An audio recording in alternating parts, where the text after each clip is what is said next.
everyone, this is the Villains of Man. I'm JVD. The Bearded Wonder. And today we're going to bring you a, what we say, DVD review? Movie review? Yeah. Over Gotham Gaslight, the newest DC animated movie. Yeah, it's part of the Elseworld universe. And I believe it's the first Elseworld comic DC done like 1989. I've never read it. Me either. And I'm a big comic book guy. Right. Apparently there's a lot of changes, and apparently this is, I've heard, better than the comic. And then I've heard other things. People say the comic's better. Q here at Q's and Comics, when me and him talk about it, he's never watched it, but he's read the book. So when me and him talked about it, he made it sound like, by what I was telling him, it was better as well. So yeah, and the comic's actually 2 stories. Right? Yes, and it also has a sequel that maybe they'll do, which everybody says isn't so great, by what I understand. Yeah. So, overall, I thought it was excellent. Yeah, and I've seen people complain about the animation. They say it's that DC's getting lazy with the animation, but this is like the old Batman animated series from the 90s. The Bruce Timm stuff, which is amazing. Yeah, because Bruce Timm is actually a producer or a director. I forget which one on here. He's on every one of them. But yeah, I love the artwork. It's very nostalgic for me because I grew up watching Batman the animated series as a kid. And to me, I loved it. To me, that's the way I always want to see Batman. Right. I really do, because I grew up on it. And even you look at Batman Beyond, Justice League, it's all the Bruce Timm style, and I don't know why people don't like it anymore. But then again, millennials. Well, I also feel like maybe it looks a little like the '90s animation. Yeah, and that's very dated. A lot of people that watch animated movies, maybe they're watching a lot of like modern anime and stuff like that. So maybe the art style is a little from the past, but it's, well, you look at it, it's almost like 30 years. Yeah, it's a long time ago. Yeah, because we're old. Yeah. But hey, I don't look it. Right. I mean, if I shaved, I look like I'm 12. Yeah, right. So, but yeah, I don't see where the complaint with the art comes from at all. But then again, you look at stuff like where they're doing the animated movies based on the Justice League stories from '52, like they're a little different. Yeah, they're a little different, but Yeah. I think people look more forward towards that than they do this. Right. So if you're going to compare it to, like, let's say Justice League Dark. Yeah, the animation's different, but to me, this fits it though. It does. It really does. It I mean, really the does. timeline that the story takes place in, the story that they're trying to tell really fits in. Right, and then to me, it's like kind of how everybody wanted Power Rangers to be when they remade the movie, like more adult. Yeah. This is very adult. This is rated R. Mm-hmm. I would not recommend letting your remember- child watch this. And maybe if they're like 13. Yeah, I would. But I mean, my mom, when I was young, would let me watch it if I was 3, because that's how she was, and I think I turned out fine. Right. But yeah, it does deal with some adult themes, which. Well, if it's you look, Jack the Ripper. It deals with Jack the Ripper. And it deals with prostitution. But if you can recall from some of the Batman animated series, there is a lot of that undertone in the animated series. Because Gotham's a gritty town, and it should be, and it's just not thrown in your face. It's there, and yeah, it serves a purpose for the story. Yes, it does. It's not just gratuitous violence for the sake of violence. It doesn't show a whole lot of. I mean, I almost feel like a lot of times it kind of cuts away and you just see like a spurt of blood, which isn't bad. No, right. So it's not that bad, and it never shows any actual sex. No, it implies it. Like there's one part with yes, with Selena Kyle and Batman, where they're in the carriage and they get stopped by the police. I was thinking more towards the end with Pamela Isley, where she's like, she knows she's screwed, and she's like, I'm going to use sex to get out of this. Yeah. So that's more my lines where, like, I would let my child watch it, but most parents don't see that. Yeah, I'd probably let my kid watch it because I don't understand the whole thing where, watching a guy get his head cut off is okay, but some sexual innuendos are bad. But you buy your kid Call of Duty when he's 6. Yeah. Letting him shoot people. I mean, so different strokes for different folks. Strokes, yeah. But we're not judging anybody if you don't, But overall, I would actually say this is probably one of my favorite DC animated movies. Yeah, this is I enjoyed it. It's a good watch. It's very solid. Yeah, I mean, it was about an hour and 40 minutes. Yeah, man, I thought it was almost a 2 hour movie, to be honest with you. Hour and 40, almost 2 hours. I would say it's probably their longest. Yeah, easily. It probably is. But yeah, I really liked it. It's got a great twist ending. oh man, the twist ending. And I didn't see it coming. I didn't see it coming, which I guess when we get to spoilers, we'll try to talk about that. We'll talk about I didn't that. see it coming because the person I thought it was, I was like, oh my god, it's gonna be the nope. Yeah, I thought I knew who it was. And I was completely wrong. And I'm usually pretty good at guessing stuff like that. Right. So I think it's just because the person ended up being. it's very impactful. And They then never the played motive, him like that. and the motive.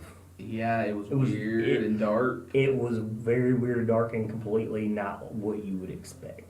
Yeah, very backwoods almost. I would say it is. I was like, wow, somebody from a big city is like that. I was like, it felt more like Carrie, like small town kind of thing. It's true, but if you think about it that way, it's also because obviously the time period, which is basically almost Victorian England, steam power is becoming very big. Yeah, this is very almost steampunkish. Yes, in some sense, especially Batman's equipment is it very was great. steampunk. Yes, Yeah, very very much.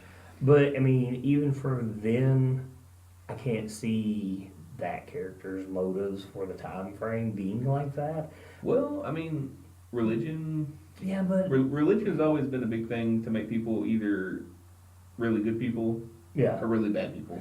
true. But So- but it was almost taken to a medieval level, where you're starting to hit the modern age. You know what I mean? Yeah, but to me, it really did feel like Carrie. Have you ever seen Carrie? Yes, Like yeah. the whole religious tones and The her mother mother and just whatnot, being yeah. psychotic. You know, that's what I got from it. But I'm a big Stephen King fan. So Yeah. So, but I hope they make more of these. I really like the Elseworld stories, especially when they switch them up, because now I feel that I can read the book and not have anything ruined. yeah, I do like that because it's like Walking Dead did. Where The Walking Dead, you can watch the TV show and you can read the comics, and it's completely different. Like except the first episode. The first episode was great because it's shot from shot almost from the first issue. To a degree. To a I would degree, say I mean, that. you get the whole part where Rick's on a horse going into Atlanta. Yeah. You get that whole shot, and you get a lot of shots like the little girl. Mm-hmm. I mean, Yeah. I mean that first, but then it goes completely different. You get a whole new experience, Mhm. and that's what this is, from what I understand. But like I said, I haven't read the comic. So, also on top of that, they've added a lot of characters by what I understand. Yeah, Talking with Q, Dr. Hugo Strange apparently Hugo is not in the Strange, comic. Selena Kyle. Yeah, Catwoman for Yeah. those who aren't Familiar with the familiar with name. Selena Kyle. I'm pretty sure when I told him about Poison Ivy, which she's not called Poison Ivy in there at all. No. That she was added, and almost everybody that's in the Batman's Rogues Gallery that was in the movie were added to the movie to really good effect. Yeah, and I guess now we can get into some spoilers. Yeah, lead the way. Talking about Rogues Gallery, you know, I really thought they were going to have the Joker as this guy at first. Before I started watching it. That's what worried me. You know, because I was like, they're just going to play it off like it's just the Joker is just Jack the Ripper. But they didn't. And then I started watching it, and I'm like, well, the Joker's not even mentioned, so maybe it's. I don't know. I had different theories. I thought it was Two-Face. I thought it was this Harvey Dent in there. Harvey There's Dent's another in one it. there. He's the And he gets mad because Batman takes Selena Selena Kyle Kyle. away, and he's in love with her, even though he's married. married and has man. kids. Yeah. Yeah, he wants to get with. With the Catwoman. gritty darkness of the story, it Yeah. really fits. And that was considering that she is. What exactly would you call what she was Selena doing? Kyle, in this one, she's not a thief. She actually grew up in a circus, Yeah. and she was a big cat tamer. She took care of the big cats, and But she's more of a singer now. Because I wanted to call it almost like a she got burlesque out. show. She got out of the circus, and now she has a burlesque show. That's Yeah, exactly what it is. so- She's an entertainer. And everybody wants a piece of her because, well, she's Yeah. Selena Kyle and she's always hot. Yeah, she is. You get Poison Ivy, who is she is a stripper for all Yeah, of she their is. She's a stripper, but she prostitute. I would say she was a prostitute as well, but she's only in the movie for like 5 minutes. which is used to good effect. Yeah. Because when Jack the Ripper comes up, she realizes she's screwed. She's going to try to have sex with him, and she gets butchered. Yeah. So and there was one part in here where I thought was cool where they had all the Robins. Yeah, that's one thing that I thought was really neat because you had Tim, you had Dick, and you had Jason. Yep, and they were all street rats. Yeah, street rats. And they were like in part of this little. They were a little gang. A little gang, like they were run by this. They had like this adult that was like a dude that bossed them around and beat them if they didn't do what they were told. And I thought they played to each one's personalities really well, each of them. And then what do you know at the end? Bruce Wayne adopts them. Everyone just takes them. Which I guess you could say he adopted them. He just took them. Well, that was Alfred. Yeah, it was more Alfred. Yeah. Alfred gave them the car to do some odd jobs to get some money so they wouldn't have to steal. Yeah, I was upset there wasn't a lot of Alfred because I've always liked Alfred. Right. To me, he is the centerpiece to Batman. Because to me, without Alfred, there is no Batman. Right, because Alfred does a lot for Batman. Yes, yes, he does. You kind of give like you get a little background with Batman here because apparently he's inherited a lot of money since his parents had died and he'd left. Yeah. And that's where you just assume he's got all of his training at. Yeah. And then he just mysteriously shows up, and everybody at the time Jack the Ripper shows up is when Batman shows up, which is when he starts. And he's accused of being Jack the Ripper because everybody thinks Jack the Ripper come from England, but this is in America. Yeah. So, and then everybody eventually accuses Bruce Wayne of doing it due to, I guess, whereabouts at the time. Well, the whole thing with him being Jack the Ripper, it happens when Hugo Strange is killed in the insane asylum. Yeah. Yeah. So I thought right there you would get more. See, when I didn't see the Joker, that's why I thought maybe you would start to see characters like that. Right. Just like him, I thought Mad Hatter would be a character you'd see in there. He kind of really fits. He would really fit the story. Yeah. I mean, just the age and whatnot. But man, I'm trying to think of something else that I thought was really neat. It's like let's talk about this thing, the motorcycle. When he got in the package, I was like, "What is this?" And then he opens it up and he's on the motorcycle. I thought, "Wow," because that's kind of the big thing at that time was motorcycles. Right. And you would, because you knew you weren't getting a Batmobile. Could you imagine the Batmobile in this movie if they made one? It really would be Gotham by Gaslight because his headlights would have had to be gas lamps, you know. Yeah. But I thought that was really neat. You didn't expect it. Then also the Zeppelin fight. Yes, where they're on the that Zeppelin, was pretty epic. Because Gotham Police have this new program where they have Zeppelins patrolling from the sky, and which is a big thing in the Bruce Timm animated series. Right, they have it's helicopters. Yes. Yeah. You mean because you see the Zeppelins in that show too? Yeah, they did have Zeppelins in there, didn't they? And I thought that was really. Speaking of the fight, mostly action. This is really good. Oh yeah, the fight scenes. Well, they're in the butcher shop. Yeah. And he's cornering Selena Kyle, Jack the Ripper is, and then Batman shows up. That's a really good fight. Because you're wondering what she's going to do, and that's when you get the reveal that, oh, she was a lion tamer. She whips that whip out. Yeah, she got that whip, and she's Indiana Jones. Pretty much, yeah. She kind of is, and then Batman shows up and kind of ruins everything. Yeah, because she might have had him. Yeah, and I thought that was a really neat little point to it because it shows you that he is still new to what he is doing. Yeah. He literally messes up the whole thing because she's mad at him. Yeah, she gets really mad, yeah. But then that turns into angry sex. Yeah, later on it does. Well, she saves him. Yeah. Yeah. So, let's go ahead and get to the big reveal here on who Jack the Ripper is. So, Gordon, Commissioner Gordon. Unexpectedly, surprisingly, because I was sitting there and I was like, literally said, holy shit. Right, because the whole time, like, there's no... I don't feel like there's any clues. I have to watch it again. And I did not feel that like it was at all. I don't think they drop any clues to who it is.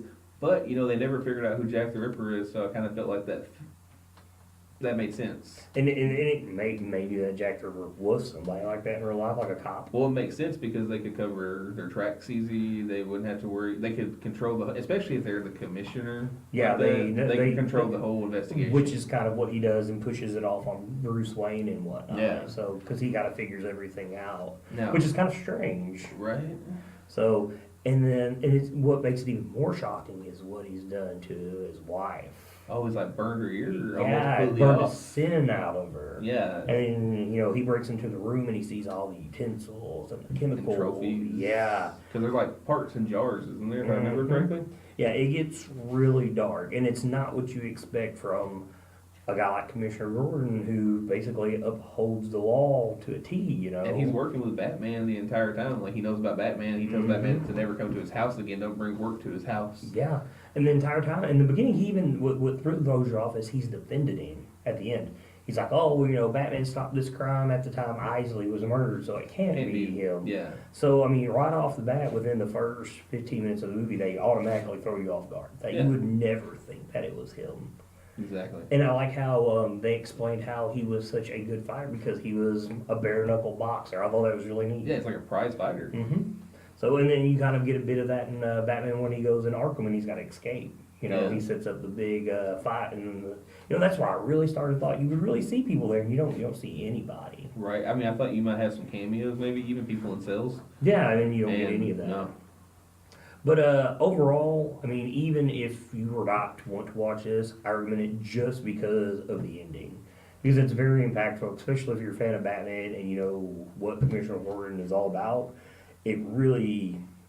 It strikes a nerve because, like I said, I didn't expect it. Yeah, I thought it was one of the better, even though it's an animated movie and not a live action movie, it's probably one of the better twists you'll ever see in a movie. It really is. It's way better than the M. Night Shyamalan twist, at least since, the Sixth Sense, probably. I don't know, man. I don't really know his movies like people do. So, except for Avatar, other than that, like people That's like James Cameron. Not Avatar, the Last Airbender. That's what I meant. Oh, I don't like either one of them movies. So. That sucked. Yeah. Yeah, that was horrible. Like people shit on the Village. I like the Village. It's okay. You can throw your stones at me. It's fine. I don't know, man. I mean, it felt cheap. Man, when things are different like that, Like, how they never see an bar. airplane, man? Like, fly over. That's one of my questions. Is he just a shooting star I mean, that blinks? maybe, possibly. Who knows? Like, how did nobody know about them? I don't know. But it's completely off topic. Yeah. Anyway. But I guess that wraps it up for Gotham by Gaslight. I really recommend seeing this movie. Oh yeah. If I had to give it a score, well, I'd probably give it like a 9 out of 10. Why not a 10? What was missing? Man, I just don't think it was perfect. I don't know what I would do to change it, but it felt like You felt like something was missing? I feel like something was missing. I don't really know The what. Batmobile? I don't think it was the Batmobile because the motorcycle was pretty The cool. motorcycle was cool. I felt like maybe Batman figured out who it was too quick at the end. Like, because there were no clues really, That's true. and he just figures it out of nowhere. But I mean, he is Batman, so maybe he's just super genius, and I'm not. So. Well, I mean, not even to me, I thought they drug that on because he's still new to the whole thing. So, Right. and it took him that long to realize everything, and I was perfectly fine with that. I almost feel like it would have been better. I like the twist ending, but maybe they should have had an alternate ending where that is cheap. That is cheap. An alternate ending. Yeah, well, I think there should be an alternate ending where I think it would have been more satisfying, kind of to have something where it's like Commissioner Gordon like stops being Jack the Ripper because Batman gets too close, And then it just goes and away. then it just goes away, just like the real case. I And think they never discover who it was, but we know, the audience would know That, yeah. who it was, but Batman would never know, and maybe that would just bug him the rest of his life. Yeah, but see, man, okay, as a fan of Batman, and I know how the Batman fan base is, people would be mad at that because, oh, he's Batman, you know. Yeah, he's Batman, but he's not the perfect. legit Batman at the moment, you know. Yeah.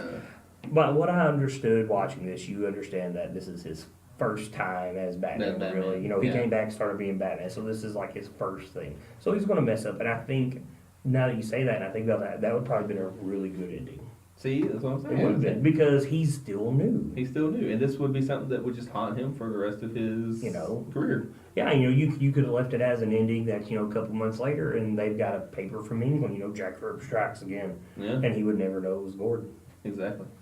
So that would actually have been cool because if you trail off Batman in the future, it could almost be like a timeline thing, like Gordon's daughter, Barbara, becomes Jack the Ripper. Jack the Ripper, yeah. Ooh, yeah, she's not Batgirl. Yeah. Girl, that'd be neat. See? Okay, yeah, if you say it like that, okay, yeah, I'll give it a 9 out of 10. You won me over there. You win. But that wraps up our review for Batman Gotham by Gaslight. I'm JV. I'm the Very Wonder. And keep it real, guys.